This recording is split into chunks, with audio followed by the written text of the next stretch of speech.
દારૂડિયાના પૈસાને પરિવારજનોની હાઈ લઈને બુટલેગરો બનાવેલા મકાનો જમીન દોસ્ત થઈ ગયા છે। રાજકોટમાં 38 બુટલેગરના ઘર પર બુલડોઝરો ફરી વળ્યા છે। વહેલી સવારથી શરૂ કરાયેલી કામગીરી પર 55 દબાણો દૂર કરાયા છે। આ તમામ આરોપી પર પ્રોહિબિશનના અપહરણ, મારામારી, ચીલઝડપ, રાયોટિંગ, વાહન ચોરી સહિતના ગુનાઓ નોંધાઈ ચૂક્યા છે। રાજ્ય સરકારના ગૃહ વિભાગ તરફથી ગુનેગારોને ગેરકાયદેસર દબાણો દૂર કરવા માટે રાજ્યભરની પોલીસને આપવામાં આવેલી સૂચના અન્વયે આજે તારીખ 19 મે 2025ના વહેલી સવારથી જ રાજકોટ શહેર પોલીસ દ્વારા યુનિવર્સિટી પોલીસ સ્ટેશન વિસ્તારમાં એક સાથે 38 બુટલેગરોના 55 જેટલા ગેરકાયદેસર દબાણ તોડી પાડવામાં આવ્યા છે।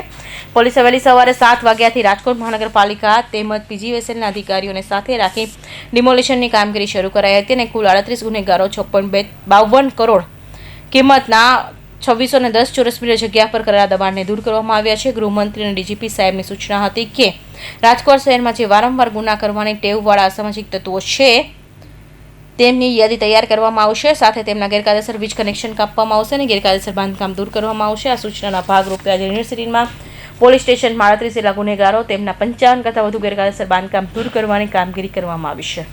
देखिए, भारतीय जनता पार्टी की गुजरात सरकार आदरणीय मुख्यमंत्री श्री भूपेंद्र भाई पटेल के मार्गदर्शन में गुजरात पुलिस का ये स्पष्ट संकल्प है कि राज्य में अगर आप कोई भी गुनाह करोगे, बेगुनाहों को परेशान करोगे और राज्य की सरकारी जमीनों पे आप कब्जा भी करोगे, हम ये नहीं चलाएंगे। ये गुनेगारों के खास तौर पे आज राजकोट की अगर मैं बात करूं तो 38 गुनेगारों के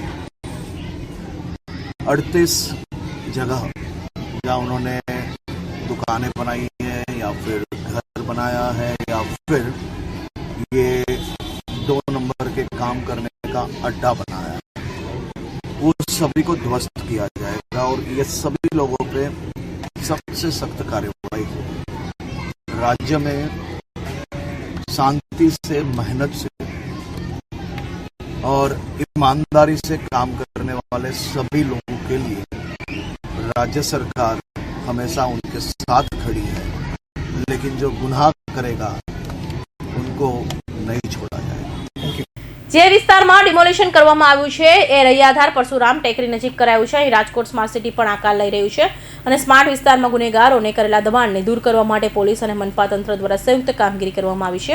ઉલ્લેખનીય છે કે ગત શુક્રવારે પણ ડીસીપી ઝોન 2 વિસ્તારમાં આવેલા આરોપી અજયસિંહ માનસી પરસોડા ઘર પર બુલડોઝરો ફેરવી દેવામાં આવ્યું છે, જે પોપટપરા શેરી નંબર 14માં આવેલું મકાન હતું। આરોપી વિરુદ્ધ અપહરણ, મારામારી, ચીલ ઝડપ, રાયોટિંગ, વાહન ચોરી સહિતના ગુના નોંધાઈ ચૂક્યા છે।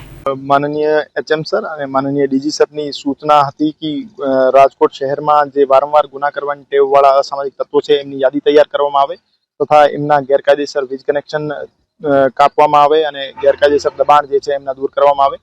आ सूचनानी अनुपालनाना भागरूपे आज माननीय CP sir Brajesh Kumar Jha sir और माननीय additional CP sir Mahendra Bagdia sir की सूचना और मार्गदर्शन हेठळ यूनिवर्सिटी पुलिस स्टेशन में 38 जेवा गुनेगार जे छे एमना 55 करता वधारे गैरकायदेसर बांधकाम दूर करवानी कार्यवाही अत्यारे चालू छे।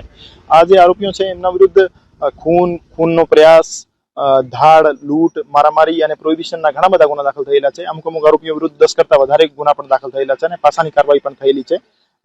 जे असामाजिक तत्वों है एमना विरुद्ध अत्यारे कार्यवाही हालमां एमने आर्थिक रूपे तोड़ी पाडवानी कार्यवाही चालू है और भविष्य में जे वारंवार गुना करशे अने गुनाखोरीनी प्रवृत्तिमां संडोवायेला रहेशे एमना विरुद्ध पण आवी ज रीते कड़क कार्यवाही करवामां आवशे।